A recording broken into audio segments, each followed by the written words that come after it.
Hi guys. స్కూల్కి వెళ్తున్న పిల్లలున్న తల్లిదండ్రులందరికీ నా యొక్క విన్నపం, చాలా కేర్ఫుల్గా ఉండండి. చిన్నపిల్లలు స్కూల్కి వెళ్ళే ముందు కొనుక్కోవడానికి డబ్బులు గట్ట ఏమి ఇవ్వద్దు.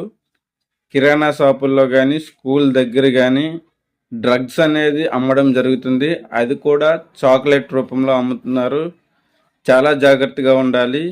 ఈ విషయం వైజాగ్లో స్కూల్లో ఉన్న పిల్లలు ఆ చాక్లెట్లు తిని ఆన్ ది స్పాట్ తల తిరిగి పడిపోవడం వల్ల అక్కడ అకస్మాత్తుగా హాస్పిటల్కి తీసుకెళ్తే అక్కడ తేలింది డ్రగ్స్ తినడం వల్ల ఇది జరిగిందనేసి వెంటనే ఎక్కడైతే వాళ్ళు తీసుకున్నారో ఆ చాక్లెట్లను అక్కడికి వెళ్ళి ఎవరైతే అమ్మబట్టారో ఆ కిరాణా షాప్ని అయితే కనిపెట్టడం జరిగింది.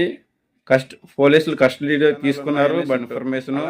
సో అందుకనే చెప్తున్నాను, స్కూల్కి వెళ్తున్న పిల్లల తల్లిదండ్రులందరూ కూడా చాలా జాగ్రత్తగా ఉండాలి. తినుబండారాలు కొనుక్కోవడానికైతే డబ్బులేమి ఇవ్వద్దు. వెళ్ళేటప్పుడు కూడా చాలా జాగ్రత్తగా చెప్పండి. బయట పిల్లలకి ఏమైనా ఇస్తే తీసుకోవద్దని చెప్పండి. ఎందుకంటే ఇది ఒక్కసారి తింటే మళ్ళీ మళ్ళీ తినాలనిపించే డ్రగ్ అనమాట. సో పిల్లలు దానికి బానిసలు అయిపోతారు, తల్లిదండ్రుల మాటలు వినరు. సో అందుకనేసి చెప్తున్నాను, ఈ మత్తు పదార్థాలకి బానిసలను చేయకుండా తల్లిదండ్రులే కాపాడాలి.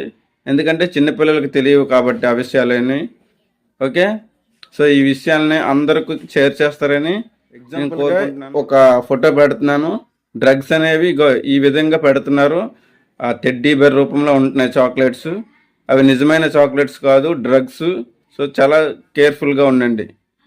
ఓకే, ఈ విషయాన్ని అందరికీ షేర్ చేయండి. ఎందుకంటే ప్రతి ఇంట్లోనూ ఒక బిడ్డ స్కూల్కి వెళ్ళే ఉంటుంది. సో వాళ్ళని ఈ డ్రగ్స్కి ఎడిట్ అవ్వకుండా కాపాడడం మన బాధ్యత.